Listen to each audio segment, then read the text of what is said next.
The next question is from Raghav Kumar of class 3B. In your Amma Take Me series, you have covered many places of worship other than churches, and hence we students are curious to know if this is on your agenda soon. Oh yes, that's actually a fantastic question, and it is on my agenda. So the idea of the Amma Take Me series was really to talk about the important places of worship in India and also historical places in a fun way. So I traveled to all these places with my kids, and the books are written as a dialogue between her mother and the two children. And in fact, all the questions in the books are the questions which my children asked me. So it's based on my conversations with them.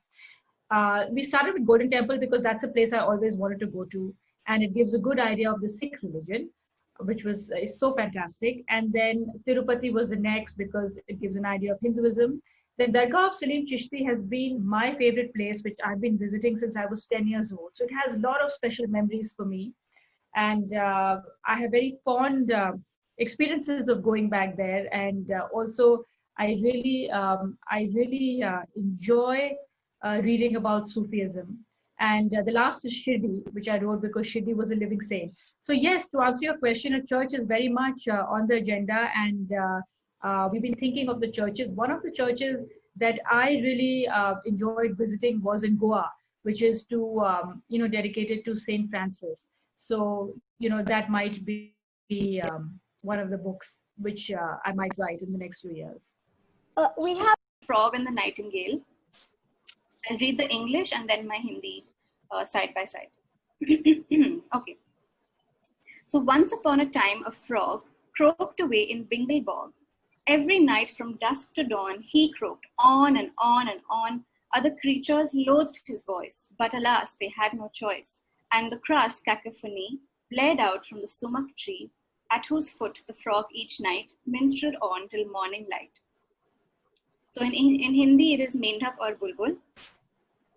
And my translation goes, दलदल देश में मेंढक एक करता रहता टर टर take, सूरज के ढलकर उगने तक टर टर चलती उसकी बकबक, बाकी सब सुनना ना चाहते लेकिन वे भी क्या कर पाते, मानो टूट पड़ी हो गाज, सुननी पड़ी उसकी आवाज, बरगद तले बैठा वो मेंढक, गाता रहता टेक सुबह तक.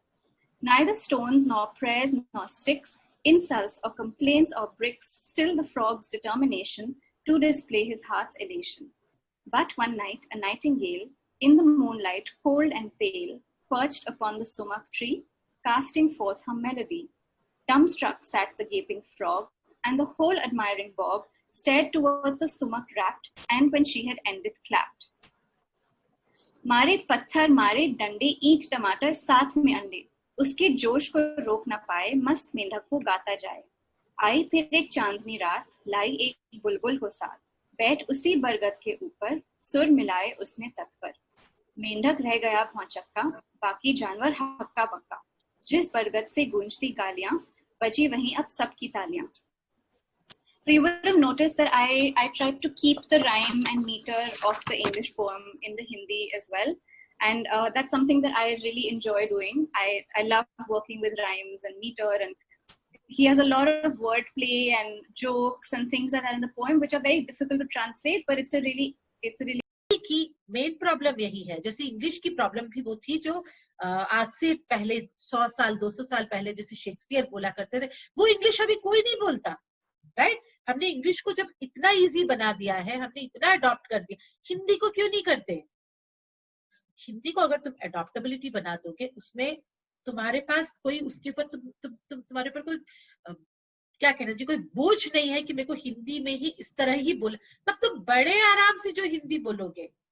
बहुत इजी है, बहुत सुंदर है. हमारे देश में हर स्टेट में लोग समझते हैं, और ऐसी हिंदी में जब कुछ बोलोगे, कुछ लिखोगे, कुछ पढ़ोगे, तो तुम्हारी समझ भी आएगा, तुम्हारा इंटरेस्ट भी जगेगा, राइट? क्योंकि मैंने पाया है कि बहुत स्टूडेंट कहते हैं हिंदी तो बहुत डिफिकल्ट लैंग्वेज है, हम कैसे पढ़े, कैसे समझे. हाँ, समझ ही नहीं पाते. नहीं में बड़ी की मात्रा क्यों लगती है, बिंदी क्यों लग जाती है, छोटी की क्यों नहीं लगती. हाँ, क्या मतलब इतना मुश्किल है लिखना, समझ में ही नहीं आता. पढ़ते हैं तो क्ष है ना, इस तरह के जो जोड़ने वाले अक्षर है वो पढ़े ही नहीं जाते बिल्कुल। उसको, उस पूरे चीज को छोड़ के पढ़ना सीखो। तुम लोग उस एज में हो जब तुम किसी भी लैंग्वेज को बहुत एंजॉय कर सकते हो, तो तुम अब हिंदी के ऐसे books low.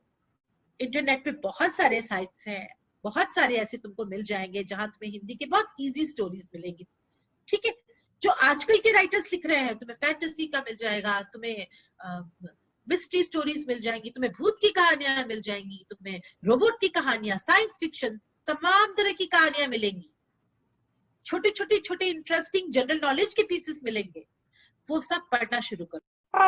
I'm so excited. So I don't actually think of myself as a poet. People, I have poems that are published and so on and so forth, but I tend not to. Yeah, I mean, I feel like poets are people who only write poetry and nothing else, whereas I just write poems in April. They are. Most poems that I write are written about something that I've seen or that I've felt. But they're not about me. So even if I feel something or see something, when it comes out in the poem kind of makes it universal. So there's no point writing a poem about something if you cannot relate to it. I know what it means. I already know how I felt. But if I want to make sense of that feeling or that emotion or that response to something, or to nature somewhere, then even the person who hasn't seen that particular place in nature, they should be able to feel what I felt. So it begins with me. Yes, it's true. But the point of writing the poem is to take that feeling and that response and to push it out there into the universe so that other people, when they read it, can feel the same thing. So I don't know if it did that. Did you feel what I was saying in the poems? Did you? Hello, Ms. Roy. I am Zoya Sani, and I will be asking some questions on behalf of the students of class 5 and 6. Okay. Hi, Zoya. What inspired you to write books? That's a really good question to start with, because that's about how do you start? And starting is one of the most difficult things, I think. Like, where do you start? You can start a story anywhere. And sometimes I think when I was at school and we had to do like writing exercises, it was very difficult to know where to start because there seems to be so many different stories in the world. I mean, infinite possibilities, right? So I think where you start is different for each starting point. So there's no kind of magic, where do you start? I always start like this. I think it depends really on, first of all, reading a lot, because unless you read a lot, there is no impulse to be a writer. I mean, I think that the one thing that is, you'll hear every single writer say, no matter how young they are, how old they are, which part of the world they're in, they will say the first thing that a writer needs to do is to read. And if you read and if you fall in love with the world of books and stories and you love that feeling that you get where you can be sitting here in, well, as I am, in my front room in England on a slightly chilly September autumn morning with my cat on my lap, and I can open a book and then I'll be in Australia, in the middle of a bush, looking up a tree at a koala bear, and the sun is on my back, and I can feel the desert heat and the wind, and you can just, if you fall in love with that feeling of being taken away somewhere else the minute that you open a book, then I think that's what you really want to recreate when you're a writer. And for me, specifically for Grave Pyres, it was a funny beginning, a slightly odd beginning, and it was a very long time ago beginning. So Meera, I always liked drawing when I was younger. I like the same things you like doing. I like playing sports. I like watching TV. I like eating junk food and lying about it. Um, Everybody wants to do those things when they're young. And the best part about it is that you always have the option of trying to make the best of your abilities. And with a lot of practice, you can achieve anything. And I decided that I would sort of become a designer when I realized that I enjoyed coloring stuff and I enjoyed drawing stuff, and tried to sort of use that and see how I could kind of use my skills to help people out. And you must understand, like I said, design is everywhere, and especially graphic design, which is what I do, helps a lot of people communicate things. So whether they're designing newspapers or books or banners or posters, there's always need for helping people communicate with one another, because that's what we do, right? We're communicating now on a screen, and even though it's not a book, it's still a way which we can communicate, and this requires a certain design as well. And I just wanted to help people out, kind of wanting to make communication more exciting, and that's really what illustration is all about.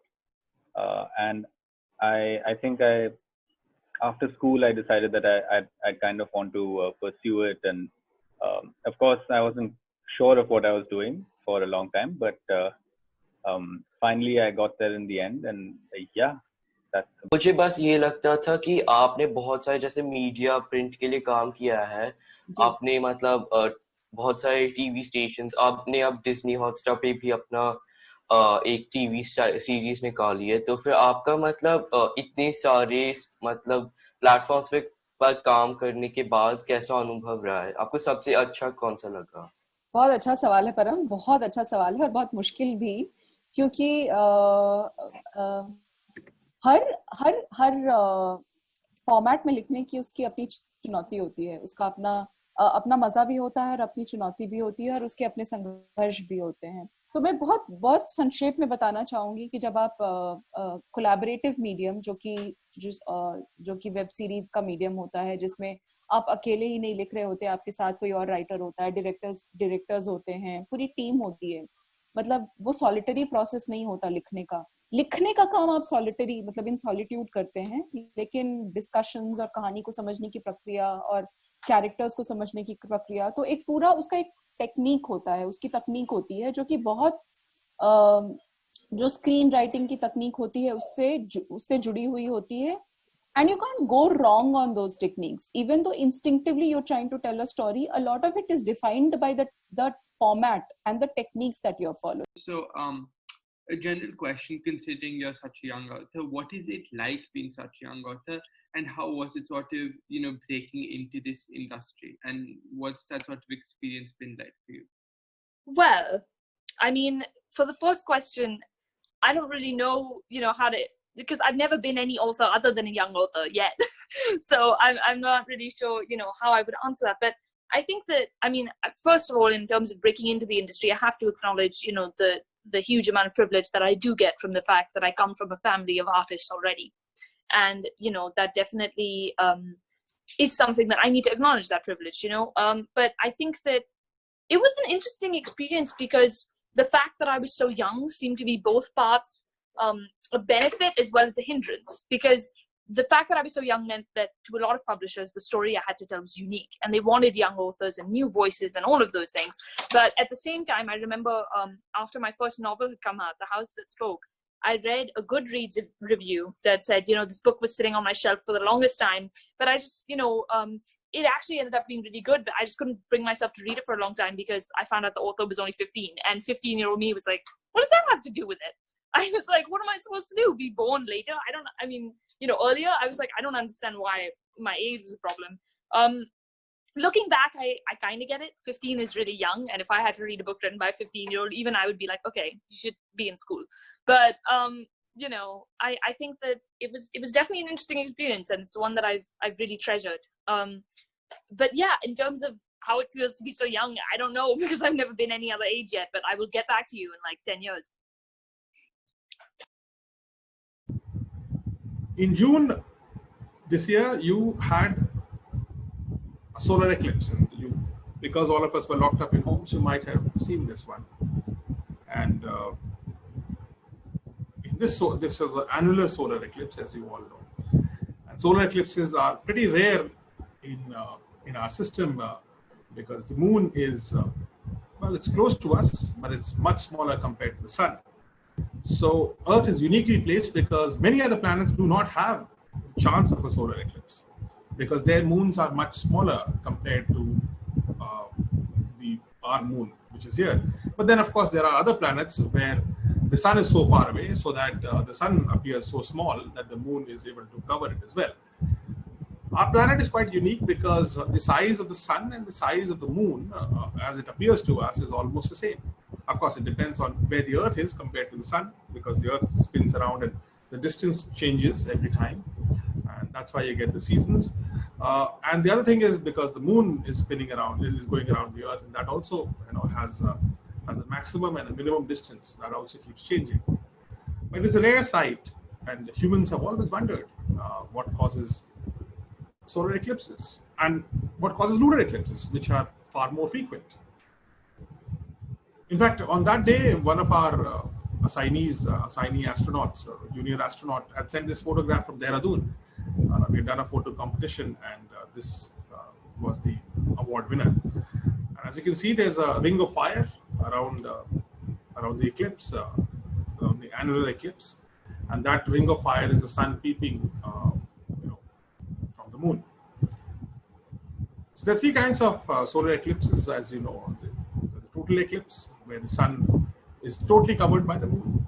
There's an annular solar eclipse, where the sun, while the disk of the moon is on top of the disk of the sun, but the sun is able to peep around the moon because the moon is far away from you, so it's smaller. And in that orbit of moon, the moon is unable to cover the entire sun, so you see like a ring around it. And then you have a partial solar eclipse, which is basically a half solar eclipse, and this is more frequent. We'd like to actually begin by talking about Therurosaurus. We know that it consists of 53 words that you've chosen, but why did you choose to write such a book, considering you've never written something like that before? Yeah, in fact, I should have stressed right away, I don't see myself as an English teacher or anything like that. I've been a bit bemused by the reputation I've acquired in our country for wielding difficult words, especially because when that reputation started, I was not deliberately trying to do it for effect. In fact, I just happened to know those words and thought they were the most apposite for the thought I was seeking to convey. But after my usage of farrago, which is a word I'd been using in St. Stephen's College debates, almost 50 years ago, 45 years ago, when that seemed to sort of strike this extraordinary reaction in India, which spiked a huge surge in searches on the Oxford English Dictionary website, and the OED even tweeted saying, why are 1 million Indians wanting to know what farrago is? Then that became a bit of a joke almost, that people thought that I use words that others didn't understand.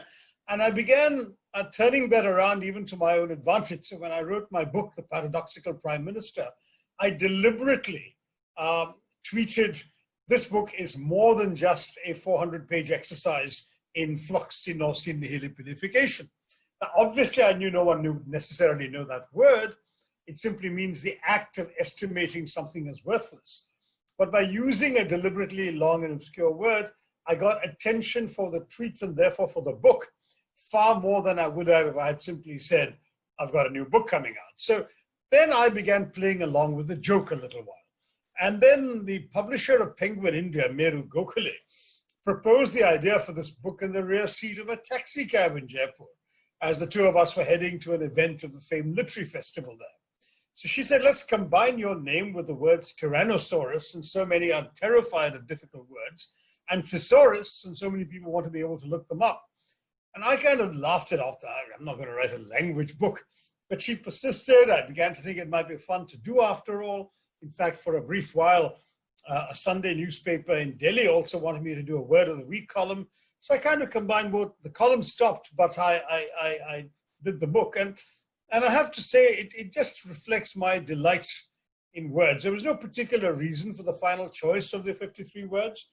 They were either words I'd recently used in a tweet like farrago or kakistocracy, or words that the country was suddenly using a lot more often, like pandemic and quarantine, or words that had come into the news like impeachment or apostrophe. When the British Apostrophe Society closed down, for example, that was a word. So, and of course, sometimes I just picked words that I could tell interesting stories about, like curfew, or defenestrate, was another favorite word from my Stephanian debating days. And I tried to make each word interesting in its own right, not just by defining them, but giving examples of usage, giving anecdotes about the history of the word and how it was used, and anecdotes relating to the word itself. And all of that created a sort of relatively lighthearted but still instructive book, which I hope will impart to all of you who are interested some of the delight and pleasure that words have long afforded me. Because that's the only real purpose of it. It's a light book. I have written a far more serious book this year, which is only coming out in November, on Indian nationalism, called The Battle of Belonging. But this one is lighter, perhaps more accessible, more of interest to anybody who wants to speak English and wants to widen their resource base in the English language. It should be fun.